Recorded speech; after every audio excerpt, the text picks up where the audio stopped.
तुझको अगर याद हो वो पल मेरे जाने दरमा, शाम का वक्त था, सूरज की हंसी लाली थी।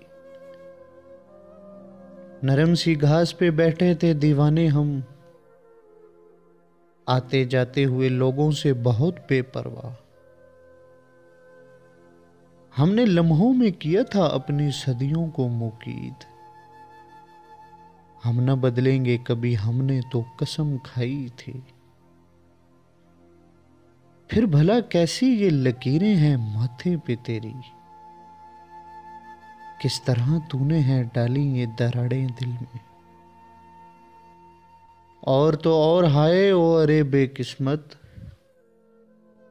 किस तरह वक्त की दलदल में फंसे पाऊं तेरे। आज तुम आ ही गए हो तो जरा बात सुनो, मेरे दिल ने क्या गुजारी है ना पूछो मुझसे।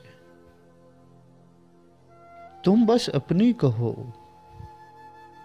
क्यों कर कहां कैसे बदले।